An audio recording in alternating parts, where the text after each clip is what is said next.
Please stand for the words of our King. Our gospel this morning is taken from the Gospel of Luke, chapter 14, verses 25 through 33. Large crowds were traveling with Jesus, and turning to them, he said, "If anyone comes to me and does not hate father and mother, wife and children, brothers and sisters, yes, even their own life, such a person cannot be my disciple. And anyone who does not carry their cross and follow me cannot be my disciple. Suppose one of you wants to build a tower. Won't you first sit down and estimate the cost to see if he has enough money to complete it? For if you lay the foundation and are not able to finish it, everyone who sees it will ridicule you, saying, 'This person began to build and was not able to finish.' Or suppose a king is about to go to war against another king. Won't he first sit down and consider whether he is able, with 10,000 men, to oppose the one coming against him with 20,000? If he is not able, he will send a delegation, while the other is still a long way off and will ask for terms of peace. In the same way, any of you who does not give up everything he has cannot be my disciples. Salt is good, but if it loses its saltiness, how can it be made salty again? It is fit neither for the soil nor for the manure pile. It is thrown out. Whoever has ears to hear, let them hear." So far our text. Please be seated.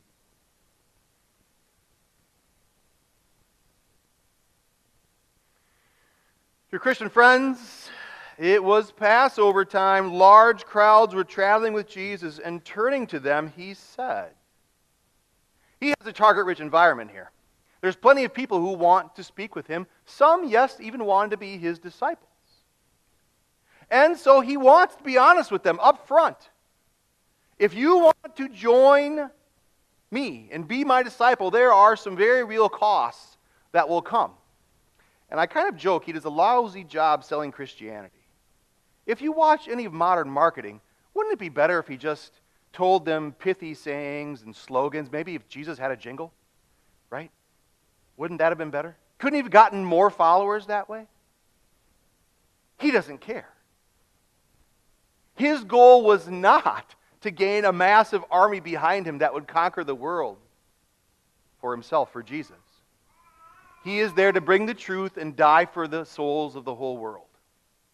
That's a very specific goal. And it's very healthy as we go forward again into our summer sermon series on wounds that heal. This is extremely honest. And there will be a very dear cost to you being a Christian. And yet the payoff is incredible. Heaven is yours. All your sins paid for. Every prayer answered. It is extremely worth it. But I think Jesus says, just be aware of what you're getting into. So let's jump into it. I want to say, count the cost of Christianity. There's going to be three parts here. Total the tremendous cost, check your available resources, and then consider the incredible gift that Jesus gives to you. The first verse is very stark. If anyone comes to me and does not hate father and mother, wife and children, brother and sisters, yes, even their own life, such a person cannot be my disciple. I am well aware that some of you come to church, some of you watch online, and there is someone at home that is left behind. In fact, people come to me and they say, "Pastor Fred, I want to come to church, but my spouse, my children, whatever it is, won't come with me. Should I not come to church?" I say, well, take that to its logical end. How is that going to end? So you're just never going to be a Christian if your spouse, your children won't come with you? And I know that divorce is a scourge on our nation, but that's a very real struggle. What happens if there's someone in my home who's against me, who does not support my Christianity, yes, speaks against Jesus, curses his name every day? That's hard. I'm not going to sugarcoat it.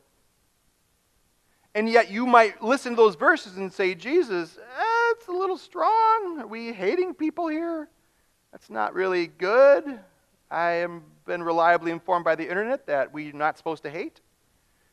And yet you see Jesus who talks about hell, more than anybody else in the Bible, Jesus does.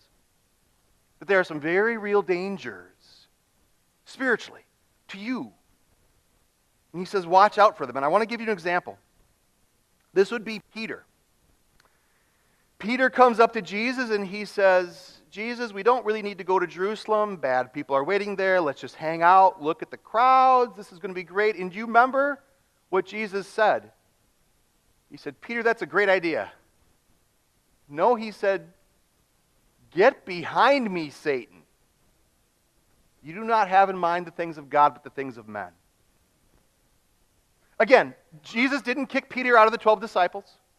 This is right after Peter's confession of faith, when his name was changed from Simon to Peter. You are Peter, and on this rock, your confession, I will build my church. Yeah. And yet, Jesus does not pull any punches. So let me give you an example. What might be something that's coming up that happens on a Sunday? I know in the East, maybe it's a little bit later. The games start later, say like 1 o'clock instead of noon. But there are some people who maybe skip Bible study. Yes, maybe it's just too hard to go to church because you're going to miss pregame. Because there's certain sports that just demand your attention. And this sounds ridiculous as I try to make it sound ridiculous. And yet I have been caught in that vortex of the NFL that sucks males and some women in and just holds you there for 3 hours at least on a Sunday, if not 9. And then you lose yourself. You lose a whole half the year. And it is glorious, guys, isn't it? And some ladies? It is a lot of fun. But I think if you, with a straight face, can say, I would skip worshiping Jesus to watch a football game, and I'm not saying there can't be an exception. I'm not saying you can't go to a Panther game and skip a Sunday. That's okay to recreate yourself and take time to do that. That's fine. But to do that every Sunday for the next 6 months and tell Jesus, just wait, I'll be back after the Super Bowl?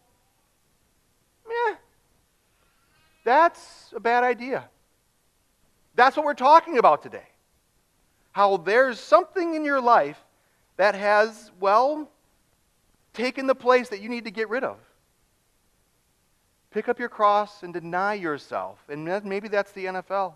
This is verse 27. Anyone who does not carry their cross and follow me cannot be my disciples. This is getting right into the heart of it. This is cross-bearing. What exactly is cross-bearing? If you had to put it on a note card, so every time you got in the card and it said cross-bearing, flip it over. This is the definition. What would it be? It might be different than what the internet tells you. AI is getting better, but I think it would miss. A cross, for you Christian, is anything that would hold you back and think Jesus doesn't love me. This could be a temptation. This could be a trial. This could be a person, I suppose. But it's not necessarily just misfortune. And let me give you an example. Let's say that I'm going down Jonestown Road. You may not know, but the speed limit on Jonestown Road is 45. The road's built for 70. Let's be honest. Okay? If I were to do that and one of the public servants in Winston-Salem would pull me over and give me a ticket, is that necessarily a cross? Or is that just Pastor Fred getting a consequence of his foolish actions? The cross would be if I think God must hate me because I just got a ticket. Now, you might want to smack me over the head with a wet noodle at that point, but that would be an example. And we talked about this at length actually yesterday in our men's breakfast. It was wonderful fellowship. We go through the different example of what that cross could be, and oftentimes it's a temptation. Satan will jump where the fence is the lowest. Where is your fence weak? You know what God says. Where do you allow him in? What do you need to give up that you don't want to? What is it about your life that you like that you know God does not? That's a very real problem. And God says, here's the deal. You don't have to, but this is going to be a barrier that might drag you down and rip you away from me. So count the cost and deny yourself. And remove that from your life. That's what we're going to be talking about today. He gives you 2 examples. We're going to dovetail off of these. It's a lot of fun. This is check your available resources, verse 28. Suppose one of you wants to build a tower. Won't you first sit down and estimate the cost to see if he has enough money to complete it? For if you lay the foundation and are not able to finish it, everyone who sees it will ridicule, saying, this person began to build and was not able to finish. Now, let's go back in time, some 800 years to the 1200s, and you see the Siena Cathedral in Italy was started. Over the next 200 years, the building continued until they ran out of money, and then they just quit. Now, that looks like a pretty good cathedral from the outside, but if you jump around to the backside, it's actually a parking lot and tourist attraction. It is not actually a cathedral.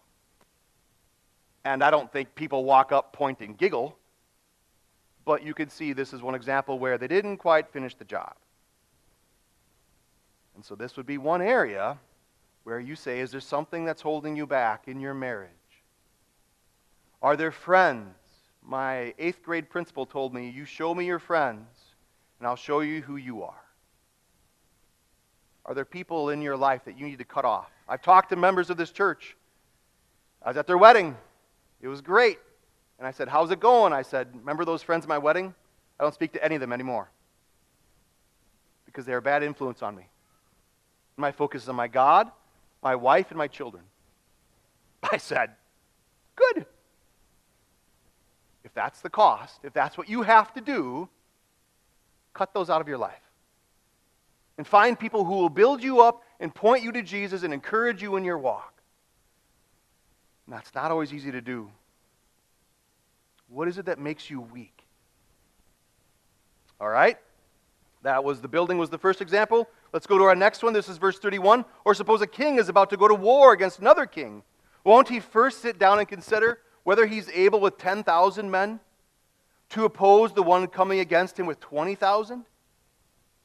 If he's not able, he will send a delegation while the other is still a long way off and will ask for terms of peace. This weekend is the 20th anniversary of, you guys remember? Some of you weren't even alive. Hurricane Katrina. I know, Florida bias. This one was going to New Orleans.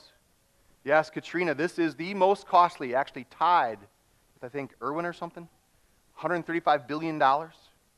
Basically, all of New Orleans was destroyed completely. Boats were in the wrong place, neighborhoods flooded. It was a complete disaster. That is New Orleans that you're looking at right there. And there's a great quote that dovetails well with this anniversary of the Hurricane Katrina. This is from a FEMA official who said, what troubles me most is the fact that they knew the potential impact, knew the potential loss of life, knew how many people would be stranded, said Jerry Hauer, a former emergency management official, and they did not use every resource humanly possible to get people out of the city. Now, where do you think I'm going with this? I don't think any of these problems in your life are surprises. You know exactly what your crosses are. And so the question Jerry's asking, if you know this, and you know there's a possible disaster looming in your life, why aren't you going to take action? And the example that Jesus has is about negotiating peace. And I'm not saying you should go negotiate peace with the devil. I want you to realize that you have no chance. And to realize you need to put up the surrender sign and say, despair of yourself, not of your God, but despair of yourself and say, I can't do this. I've been fighting against him for so long, and it's a losing battle. He keeps on finding different ways to attack me. Is it social media? Is it your friends? Is it some website you visit? Maybe it's your workplace. All of those ways can tear you down, and God just says, flee from that temptation. And he gives you a personal guarantee that he will provide a way out for you. Never fear, this will happen. God will provide a way out for you when you are tempted. Pray about it. It won't be the easy way out, but you'll be able to get out. And finally, this is verse 33. We're going to land this plane in the same way. Any of you who does not give up everything he has cannot be my disciple. This sounds like kind of a Debbie Downer sermon. And yet, there is a promise veiled in that last verse. In the same way, any of you who does not give up everything he has cannot be my disciple. The cost is great. Your resources are pathetically low. And he wants to drive you to the point of despair. Again, not of him, but of yourself. And so then you can see that Jesus carries the load. I want to take you to a company called Goliath Casket. And these people make caskets for people who are, yes, up to 1,000 pounds. Now that sounds ridiculous, and yet supply and demand is a beautiful thing, is it not? They would not be in business unless people needed these. So they sell around the world 20-gauge steel caskets, big enough for 2 people. These will not fit into a hearse. The person would not fit into a hearse. And so they need machinery to move the person in this casket. It's kind of amazing, I'm not going to lie. Well, these caskets, as magnificent as they are a good example of the monstrosities that maybe you might see yourself as. And God does not ready your 1,000-pound casket for your disgusting soul that's just so full of sin there's no hope for you. He wraps you in his love. He goes to his cross. And he takes all of your filth and weakness, all the places where you failed, and he pays for them. And he says, you're forgiven in me. And this is what makes your cross, well, dear. Precious even. When you listen to people who've come before you and they talk about these crosses that God gives us, and how your crosses remind you of God's love and the sacrifice that Jesus gave up for you. That is where you can find hope. And that's where you can find peace. And knowing that no matter how big your sin is, your God's love is greater. It's bigger. Dear friends, count the cost. Check your resources. You know the challenges that are against you. And then see the incredible gift. See the cost, not that you would have to pay, but focus on the cost that Jesus did pay. That payment is made, and so now all that's left for you is peace. And so, we can go forward carrying our crosses for Jesus. Because they keep us humble, and they keep us close to him. Amen. Please stand.